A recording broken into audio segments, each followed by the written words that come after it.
Near the end of this entire franchise, there is a scene where Sheldon Cooper stands up at his father's funeral and gives a quiet, devastating goodbye. He talks about the last time he saw his dad. He tells him he loved him, except he doesn't. Not really. He only imagines doing it. In the actual scene, in the actual church, Sheldon says nothing at all. He sits back down and keeps it inside. The same way he keeps almost everything inside, and the show doesn't let you find out the eulogy. Never happened until it's already made you believe it did. It takes him decades to actually say those words out loud. Not at the funeral, not in the weeks after, decades. Until he's an adult with children of his own. The exact same age his father was the day he died. That gap between the goodbye he needed to give and the one he actually managed is the whole story of Sheldon Cooper. If you are willing to look past the theme songs and the bazinga and the running gags, this isn't a story about a genius. This is a story about a kid who lost the ability to be a kid before he ever really had the chance, and spent the rest of his life quietly paying for it. This is the tragedy of Sheldon Cooper. Start with the math, because the math alone should stop you. Sheldon graduates high school at 11 years old. He is out of the house and into the college, while most kids his actual age are still worrying about middle school homework. On paper, every part of this reads like triumph. Child prodigy, genius, the kind of story that gets written up as inspiring. Watch from the inside, it reads like something else entirely. A childhood that got fast-forwarded past almost every part of it that actually mattered. He never gets the years most people spend figuring out who they are among the people their own age. Making mistakes that don't matter yet. Having the kind of ordinary friendships that teach you how to be around other humans without a plan. Instead, he's dropped into rooms full of people years older than him. Physically smaller, socially years behind despite being intellectually years ahead. And left to work out belonging almost entirely on his own. And the world he's fast-forwarded past doesn't wait for him kindly. Back in East Texas, being the smallest strangest kid in every room makes him an easy target. And the show doesn't shy away from just how bad it got. He is bullied relentlessly, shoved into lockers, mocked, at one particular ugly point used by another kid as something closer to a human torpedo in a swimming pool than a person with feelings that mattered. This isn't a single bad afternoon. It's a sustained years-long pattern, happening to a child who is, by every measure that matters here, still a child, regardless of what grade he's technically enrolled in. Here is the part that's easy to miss if you only know Sheldon as the confident, rule-obsessed adult from the original show. None of that swagger was there yet.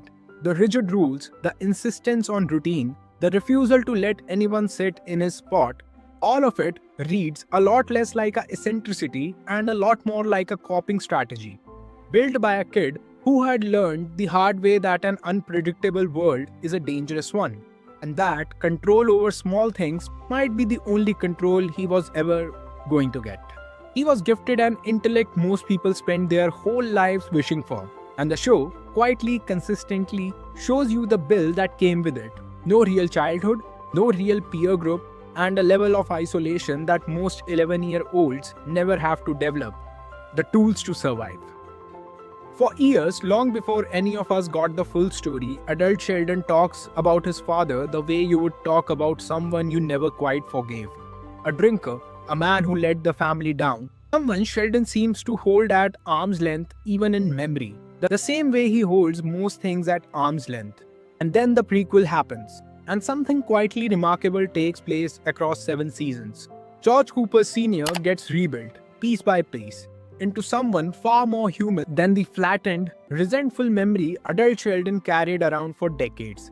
The show even goes back and removes a piece of the original story, an implied affair, walking it back entirely, choosing instead to show a man doing his exhausted, imperfect best for a family that didn't always make it easy. Coaching football he didn't love to provide for kids who didn't always appreciate it. Staying when staying clearly cost him something. Here is the quietly devastating part hiding underneath that rebuild. The audience get years to watch this fuller, kinder picture of George Sr. take shape. Sheldon never really does. He spent the actual years of his life with the flattened, harsher version. A version built by a 14-year-old who didn't yet have the tools to understand that his father's short temper and long hours weren't the whole story, and who then lost the chance to ever find that out for himself in real time. The way children usually get decades to slowly discover their parents were just people too. And we, the audience, got to know George Sr. properly. Sheldon didn't. He spent most of his adult life carrying around an incomplete, unfair version of the man who raised him, with no way to update it, because updating it would have meant a conversation that could never happen anymore. George Cooper Sr. dies of a heart attack when Sheldon is 14. It happens off screen, the way these things often do in real life too. No dramatic final scene, no warning, just two of his closest friends showing up at the door to deliver the news, and a family left to figure out what comes next without him. Watch how differently everyone copes, because it tells you almost everything about where Sheldon fits in this family. His mother goes to church more, leaning harder into the faith that's always structured her world. His grandmother quietly starts drinking more than usual, medicating a grief she doesn't talk about directly. His brother throws himself into logistics, casket costs, funeral arrangements, the kind of practical busy work that keeps a person from having to sit still with the actual loss. Neighbors bring casseroles, one after another, the universal language of not knowing what else to do. And Sheldon just sits in the kitchen, staring at the door, genuinely confused by all of it. Not unfeeling, confused. He doesn't have a coping mechanism yet, because nobody's ever had to teach him one. He compares it in his head to how upset he was when a fictional character died in a movie he loves, and gets scolded for it by his sister, who reads it as him not taking their father's death seriously. It isn't that, it's a kid reaching for the only framework he has for a grief this size, because he's never needed one before now. In the days that follow, he replays the last real conversation with his father obsessively. The morning George Sr. left the house for what turned out to be the final time, and Sheldon said essentially nothing to him. In his head, again and again, he rewrites it. Different version each time. Once he imagines quoting a line from a show he loves about being someone's friend for as long as he lives. Once, he imagines just saying goodbye. Once, simply, I love you. None of these actually happened. They are a 14-year-old's mind uselessly, endlessly trying to fix a moment that's already permanently gone. Then comes the funeral itself and the moment this whole video opened on. In the version, Sheldon lets himself imagine he stands and delivers something close to a real goodbye.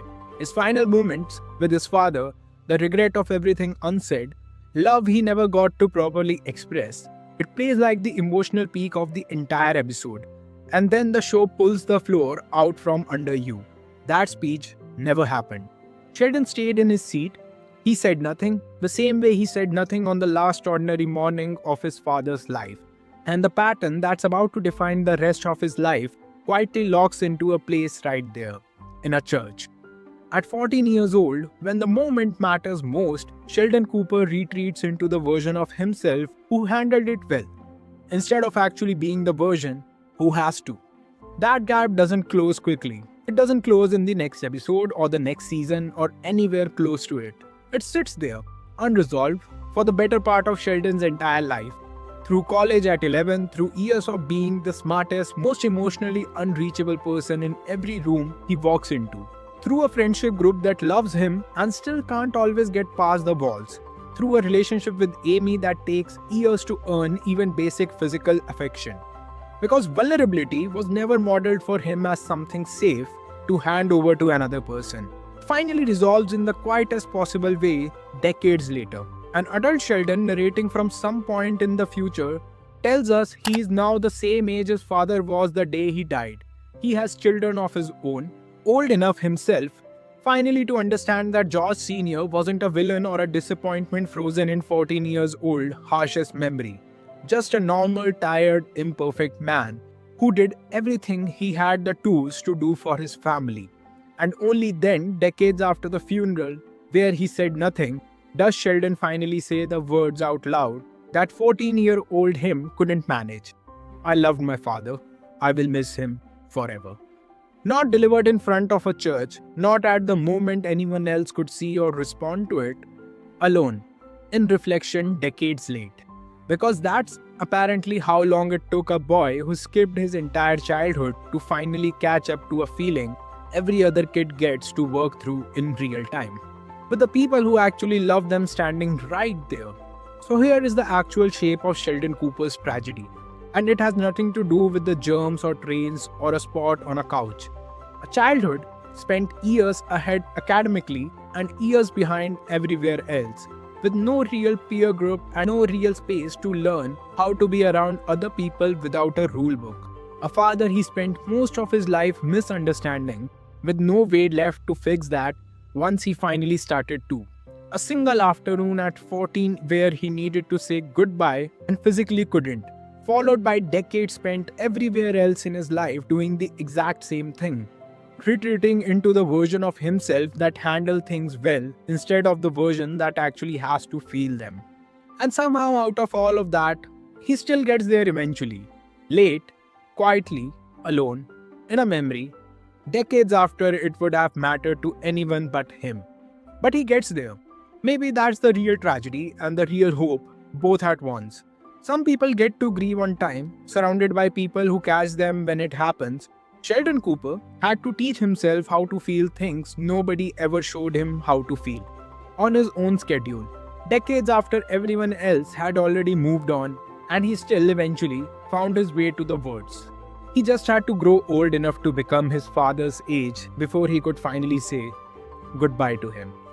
Thank you for watching till here. If you like this one, you should check out my Tragedy of Penny video as well. I think you will like it.